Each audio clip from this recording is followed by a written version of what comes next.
Israeli Prime Minister Benjamin Netanyahu made the first visit abroad of his new premiership today, a lightning surprise trip to Amman to meet with Jordan's King Abdullah II. Netanyahu's statement after the meeting said that the two leaders, quote, discussed regional issues, emphasizing the strategic, security, and economic cooperation between Israel and Jordan. But the summit came amid tensions between Israel and Jordan following the visit 3 weeks ago of National Security Minister Itamar Ben-Gvir to Jerusalem's Temple Mount El-Aqsa Mosque compound, over which the Hashemite kingdom claims custodianship. Jordan condemned Ben-Gvir's move as breaching, quote, the historic and legal status quo of the Jerusalem shrine. And the Jordanian royal palace said today that Abdullah again stressed to Netanyahu the importance of respecting the status quo of the holy compound. Well, for more, let's jump to Amman and speak with Daoud Kutab. He is a journalist and Middle East commentator. And Daoud, very circumspect statements today from both sides. Do you think that this visit has put Israel-Jordan relations sort of back on track, or is it just really damage control until the next blow-up over the Temple Mount Al-Aqsa, or just the Palestinian issue in general? Well, this meeting was not easily arranged. I think Mr. Netanyahu did not want to come to Jordan. He had to come to Jordan because King Abdullah made it very clear in his CNN report that the red lines cannot be crossed and that Jordan will not be quiet. And we saw when the ambassador of Jordan was interrupted, that Jordan immediately complained about it. So Jordan is very strong, especially on Al-Aqsa Mosque. And it's not that Jordan claims, as you said in your introduction, that they are the custodians. They are the custodians. Both the status quo says that, both the Muslim and Christian leaders gave him that approval, as well as the Palestinian leadership. So, yes, I think the test will be on the ground. The agreement that's sponsored by the Americans in 2014 said that Al-Aqsa is for Muslims to pray and for all others to visit. Now, Jews have been visiting at numbers bigger than what was agreed to. There are repeat visitors, which was not agreed to, and there are extremist visitors who have ulterior motives not to just visit, but to pray on Al-Aqsa Mosque. All these things have been in violation of the agreement by John Kerry, and that's why the king has refused to take calls for a long time. This time, there has been high-level national security involvement of the Americans, of the UAE, of the Egyptians, and the king welcomed Netanyahu to test him again on his own promises in 2014. All right, Daoud Kutab from Amman, Jordan. Thank you for joining us on I-24 News. And with me in the studio for more is Dr. Emmanuel Navon, an international relations expert and CEO of Elnet Israel. And Emmanuel, I think we heard a pretty good summation of the Jordanian and I would say Palestinian position on the site from Daoud, but certainly not everybody in Israel and the new Israeli government see it that way. And the question is, as I said before, are we really looking just more sort of like, is this going to be temporary damage control, or is this issue and other issues related, especially to the Palestinian matter, going to just constantly test this relationship?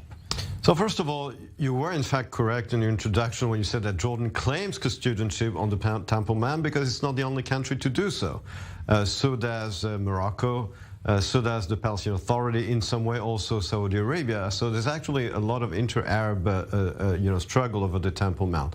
But I think that it's very clear today to the Jordanians and to King Abdullah when he sees the new Israeli government, and don't forget that he's very sensitive also to his, I wouldn't say public opinion, but the makeup of his own country, which is like 80% Palestinian.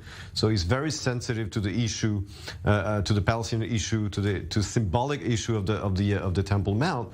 And so I think it was more like damage control, but trying also to rebuild a relation. As we know, under the previous Netanyahu government, relations between Jordan and Israel had deteriorated. So it's interesting that Netanyahu decided to make his first trip to Jordan because obviously there was a problem under his previous administration, and something here needs to be fixed and dialogue to be rebuilt with our next door neighbor.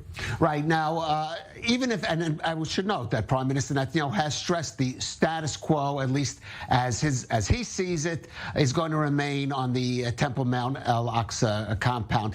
But there is, as I said, the wider Palestinian issue in which Jordan is deeply involved, more so perhaps than any other country, as you said. And there we know for sure that this government is deviating from some of the previous governments, even some of the previous Netanyahu governments, in some of the steps it's going to be taking in the West Bank.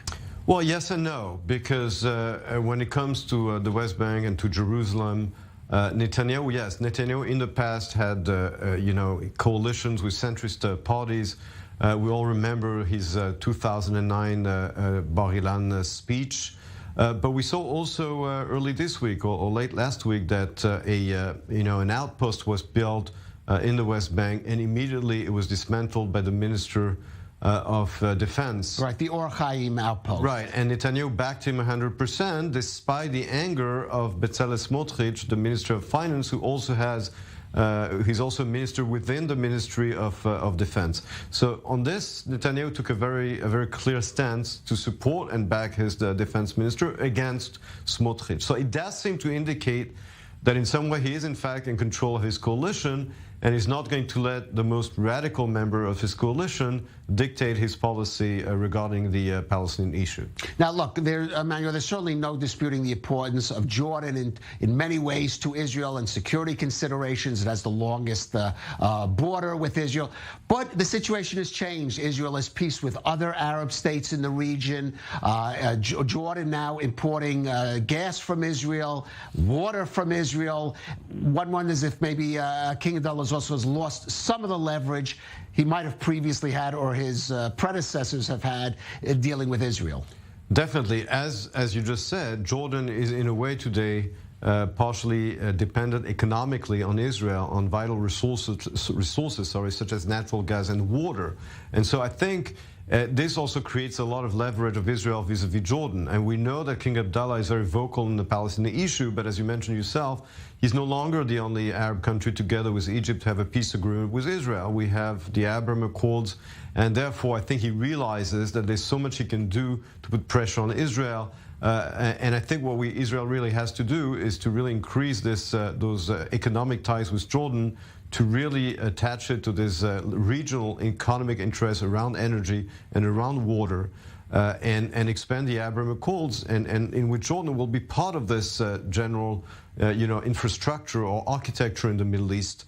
So I think, again, that it's very telling that Netanyahu made his first trip. I was going to say that because it's very interesting, and we see Prime Minister Netanyahu, he has said, I'm going to be the decider when it comes ultimately to, say, foreign relations, and we see him sort of exerting that here in this surprise visit with King Abdullah. Yes, absolutely. This goes to show that, again, he did in his coalition agreements give away a lot to his coalition partners, but when it comes to security and foreign policy, he kept control of those two areas. In other areas, he gave away a lot, but as I said, when it comes to security, to national security and to foreign policy, he put his people in the key positions, and it seems that at least in those two areas, he's definitely in charge, and that's what he cares about the most. All right, well, we're going to be looking at, speaking of the Abraham Accords, in the next block, we'll be looking at some other aspects of that, but Dr. Emmanuel Navon, thank you for coming.